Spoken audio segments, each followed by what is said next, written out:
Has your expectations ever got you in trouble with somebody or something, or maybe even yourself? Well, let's dive into this real fast. So what is an expectation, and how does it affect you and the people you live with and live around? Well, an expectation, you've probably already made one. You have, when this YouTube video came up, you had an expectation of what you were going to hear by what it was titled as. But we want to dig a little deeper to figure out exactly what is our expectations. How can we be honest with them expectations, with ourselves, with people around us, our family, our friends, our children, God, the expectations there, which is where a lot of relationships fall apart. A lot of people step away from the faith because of an expectation that they have. So we're going to have to deep dive into this one word, and this is not going to be a Greek word study or anything, but it's something that I've heard some people teaching about this. I think there's a lot of truth in it. There is truth for this biblically to state that, hey, your expectations can turn into idolatry. That's bad. I mean, so that means you will begin to worship what you expect out of something, someone, or so your expectations, your desires for outcome becomes what you're worshiping instead of God, or even paying attention to your children. So let's dive down into this, and let's get into what the Bible says. Now, the Bible does talk about an expectation. We have some expectations from the Bible. The first one we find in Romans 8:19. We have an expectation of redemption. There is somewhere, someplace in our heart where we believe that we should be redeemed and that redemption is available for us. We have an expectation of judgment. Everyone has a guilty conscience. Now, not a lot of people allow that guilty conscience to alter their behaviors, but we do feel guilty without, I'd say, excluding certain mental disorders. Everyone can have an expectation of judgment from many different facets. Judgment online, judgment by peers, judgment by other people, or even judgment by society, where you grew up, how much money you make. That expectation of judgment, we find that in Hebrews 10:27, where we talk about the physical expectation of judgment. We, as human beings, have a time where we're going to be held accountable for what we did and did not do on this earth by God's standards, not anyone else's, not civil law, not federal law. It is what God law states, and that law would be through the Ten Commandments. And that's the reason why Jesus had to come, because that standard we cannot fulfill. It's an unfulfillable standard for a human being with a sin nature. Okay, let's keep going. Now, Proverbs does talk about a delay of expectation. So that would be a delaying of your desires. Delaying of this, that's the Proverbs 13:12, to delay gratification, and then realized expectation is in the same spot where, hey, if we delay gratification and we wait, then we will benefit more from what we get. And then the unrealized expectation, Proverbs 11:7. What we're really getting into when we start looking at this is, do you have an expectation that is out of balance? Now, that expectation could be of yourself, of your children, of your spouse, of your job or your employer, your community, your church, your pastor. Just go ahead and raise your hand, because we all have some expectations, and all of us will have some grief because these expectations sometimes don't get met. Now, when does it become dangerous? When does it become life-threatening? When does it become a problem? Is when we turn our expectations into law, and we begin to worship that as like, okay, here's my expectation. If people don't fall into this, then they're garbage. And where this happens the most, to buckle in, empty nesters. Where this happens the most is with adult children. So parents with adult children end up completely ruining relationships, completely destroying emotional connection over expectations that were not met by the child, that turned into an idolatry or a worshiping moment for the parent. Now, did you get that? So is it bad to have an expectation for your children? No. Is it bad to expect them to put themselves in a position to do great things and to be a certain way and to live a certain? No, that's not That's not what I'm saying. There's standards and then there's expectations. That's the reason why we have to be very, very clear about what our standards is with our friends, our family members, our children. Your standards are non-negotiables. Now, your expectations of other people really needs to be on a swivel, because you can physically blow yourself out of a relationship without even trying, without conflict, without something happening, without some big blow up, but you can mentally check out of a relationship just because your expectations are not being met. The second place, so children, adult children, even sometimes young children, and that goes both ways. I believe children will end up, or can not end up, they could start to cancel or become very idolatry driven or worship driven to their parents being a certain way or treating them a certain way. So this all goes back to standards. If you have the proper standards from the proper place, then you're never going to get into an expectational place where it becomes dangerous. Expectation is put on our heart, and it's actually a joyous thing. My expectation of what is next in my faith and my tomorrow, these things can be really great things, but we tend to, if we worship, if we turn them into a God, little g, and we put them up on the altar above all things, and we start writing laws about an expectation, so damaging, so dangerous for us to do this. I would say that there could be someone listening to this podcast that has set an expectation for someone that hasn't been spoken, an unspoken. Now we're raising the level, people. We're not talking about expectations that are known anymore. We're talking about expectations that are unknown. And this is where it damages most relationships, most churches, most pastors, most fellowship. Just go ahead and draw a circle around everything. Uncommunicated expectations ends up being the divider of families, of friends, of churches. For the next few minutes, I want to talk into what are your expectations, and are they leaking into idolatry, or are they full-blown being worshipped and have been put up on the altar as truth, and you're writing laws, and you're actually maybe justifying your behavior because someone has missed an expectation of yours they don't even know exist. Okay, so big picture. Person A and person B meet. Immediately there's an expectation. Are they going to like me? Are they going to hate me? We always have to fight negative and good expectations as they come through. But as this relationship continues, there could be a time where, and husbands and wives listen, when someone has an expectation of another human being that they're in an intimate relationship, they're married, they live in the same place, they eat at the same table. A lot of people say the biggest divide in a marriage would be money, extramarital affairs. I think that's the reason why extramarital affairs happen. On top of sinful behavior, I believe it's unspoken expectations. And a lot of times, if you just put these expectations on the table and you say, hey, look, this is what I expect. And sometimes putting your expectation into words that you have to explain it to someone ends it. It completely devalidates your expectation, and you realize that is something that has brewed up in your heart that shouldn't exist. And then you might have to apologize, repent, or maybe backtrack that way of thinking to get your heart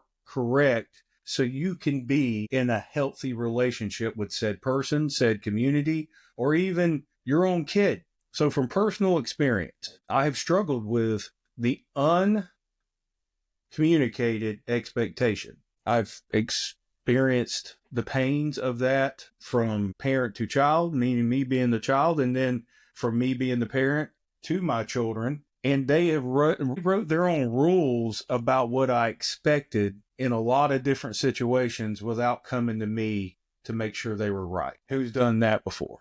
Hey, I'm going to take a little bit of your behavior, a little bit of your words, and a little bit of your actions towards me and the way you're communicating with me, and I'm going to make up what your expectation of me is. And that begins to pull at the fabric of the relationship and makes us divide without even an argument. Have you ever just had someone just blow up on you one day, just come unglued? You just, for no apparent reason, you thought things were going good, then bam, They're walking out the door. Bam. The relationship's over. Bam. I'm not talking to you anymore. The outside of an unrepentant heart and maybe some disobedience, youthful disobedience, or just a generational gap in children not understanding the whole picture of what could go wrong and why a parent is trying to protect them. It could honestly be that they have finally got fed up with them not being able to meet the expectation that you set for them that you don't even know exist. Guilty. If I could tell my children one thing, and I mean, maybe they're watching, but maybe they're not, is that my expectations for them were a lot different than what they probably made up. And I've had the conversation with a few of them. I was a young parent. We all tell my oldest daughter, she's 28. I'm like, I've only got 28 years of experience of being a parent. This was my first run and I didn't get better at it. Matter of fact, I'm still not that good at it because it's still hard. Even having grown children, sometimes it's even more difficult as they get older and these unspoken or uncommunicated expectations just run rampant. So what do we have to do? I mean, how do we get this? First, we search our own heart for our own expectations that we have not communicated. What right now? Look at your wife or your husband and you write down on a piece of paper what you expect from them that is not happening.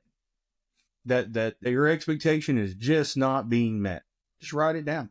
You don't even have to tell them because you probably haven't told them the expectation in the first place. So just sit there while they're minding their business, look at them and search your own heart and write down your expectations of them. Then if you're brave, ask them if they know this is what you expect. A conflict doesn't have to be a part of this scenario. It could be just as easy as hey, I've made up some expectations in my head and I believe that I'm starting to worship them and find them more important than you, my wife or my husband. And I am overruling my positive emotions for you because I have some expectations that have been unchecked. So outside of abuse, mistreatment, there should be no reason why two human beings that cohabitate the same spot cannot have this conversation and start correcting this behavior. So it's a moment of correction. And honestly, it might be a moment of revealing. My wife is a very, very introverted person, and she's not a big fan of communicating when there's even a hint of negativity in it. Matter of fact, that drives her away. But some of these conversations are going to have or feel or come off as possibly negative or finger pointing. What you have to do is you have to set this environment. Before you go rambling off 500 expectations that have not been met, you probably need to ask yourself, what am I doing or not doing for my spouse or my children? So start it this way. Let's start it this way. And it might be difficult, but maybe let them watch this podcast and then they understand that, okay, well, expectations can be dangerous. Expectations can be wonderful. They're given to us this sense of expectation or hope because you got a couple different hopes here. Hope in feeling, hope in grounds, hope in desire, an object, or hope in someone else. That's what an expectation is. So hope in a feeling, hope in grounds of something more like future events, hope in desire, hope in objects. Hey, I can have an expectation that I'm going to have a nice car. Or I can have an expectation that I'm going to go to this school. There's nothing wrong with these kind of expectations. And then the last one, an expectation in someone other than yourself. When you expect something from someone, and they don't understand what that is, you have set yourself up for failure. There's no place where you're going to get set down and say, okay, husband, wife, soon to be husband and wife. Husband, what's your expectations with finances, with how the children are raised? What church you go to? What is your physical relationship like? What friends will you have or what hobbies will fit into your life? I'm not saying that no one has these because I know that there's good biblical teaching pastors that sit with their young people and put them on a washboard to make sure that what they're doing is more than feelings, that it's facts. Because when these relationships get put together, and that could be a completely different podcast of I marry such and such, because We have no idea who someone is until we know what their expectation is. And that expectation changes as time goes further and further away from the emotional meeting. Same way with children. When they're little, you don't expect a lot of them. When they get bigger, that expectation can get really, really big. And even you can expect something from someone that they don't desire and they don't even know about. And I know I repeated myself there a few times, but I want you to understand the gravity of what this can do to you and what it's probably doing to you right now. You are probably suffering from idolatry of an expectation, and until this point, you've never considered it. You can look across your room and your wife, there is a good chance there's an idolatry problem in her expectations of you, of the people around her. And I'm not just talking about me and you or this human to human. Your expectations of your job, your friends. Sometimes the friends are even more critical than your customers. Your friends are your expectations of people you don't know. It can be life damaging for this to get out of control. So what happens, let's talk about Ray, is that my expectation of other people that was close in my life was, I didn't think it was out of bounds, but it is out of bounds if it's not communicated. And these expectations begin to be repetitively just crushed. What is that going to do? That's going to start crushing me. And then I'm going to believe that I'm the problem and there's no solution. And this person is just bound and determined to be completely against me. I don't ever understand how we're ever going to be able to be in a relationship anymore. And then that train that Satan likes to run is that without communication, without clarification, what he can do is deceive. And deception is not hard to do when you're worshiping your expectation. Come on. Let's say that again. Satan loves to deceive, and how he can deceive you the easiest is get you focused on an expectation that you haven't communicated, where a lot of people, a lot of things are failing that expectation. So grab a mirror, check yourself, and start a healthy conversation, not about your expectations. Okay. And you can do a quick give and take on this. If you get someone in the conversation and say, hey, I think I've got some unhealthy expectations in our relationship, that's a good place to start. And then you can end up then expressing your own expectations, and then maybe they can express theirs. And some of these expectations, like I said at the first of the podcast, will probably not make it through the first filtering because most of the time they are very self-centered and egotistical. You just want to be served and be special and win all the time. And hey, who doesn't? But here's where I want you to put your vision to and put it up, is that there is someone that looked down on you and had an expectation of how you should live, how you should worship, and who you should think about more often, who you should put your attention to the most, and you don't. God's expectation is that you worship him, that you learn about him, that you communicate with him, that you walk with him, and you walk in this world as if he's standing next to you. And that's the first place where expectation was failed at such a high level that's one, not all the reason. That's one of the reasons why Jesus had to go to the cross, because what God expected, we couldn't do. Is there people in your life that you're expecting something out of them that they would never be able to do? So in the relationship between us and God, we couldn't do it.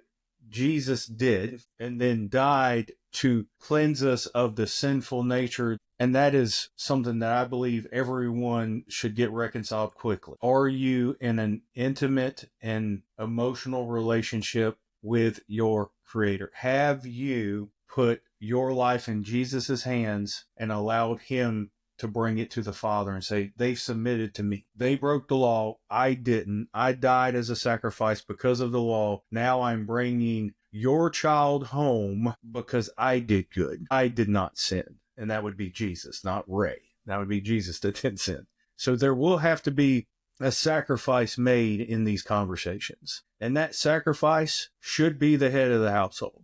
I'd say women, you're going to have to sacrifice too. And I believe that sacrifice will be more with your children than probably your husband. But husbands, prepare to sacrifice some of your expectations because some of them are not holy. Some of them are not just. Some of them are not pure. Some of them don't do anything but benefit you. If you're worshiping something that only benefits you, then really you're just worshiping yourself. And that's a commandment issue. Consider how dangerous uncommunicated expectations have been in your life, how damaging they've been. And let's go start trying to fix them immediately. Let's do not delay. The first one you need, because some of us will look up at God and our expectation of his, hey, I'm your son or daughter. The windows of heaven are supposed to be pouring out on me. Just because you say, take my life, Lord, and do what you please with it, doesn't mean immediately you will have worldly prosperity. I believe God does want us to prosper. I believe he is the owner of of all the cattle on all the hills, and he can do amazing things with a little, but we have to get our expectation out of the way before God can have his way. Until the next time, I love you. I'm praying for you. Go crush these expectations because they're taking more from you than what they're protecting you from or giving you. Read your Bible, pray, and don't forget to find me next time on Coffee with Ray.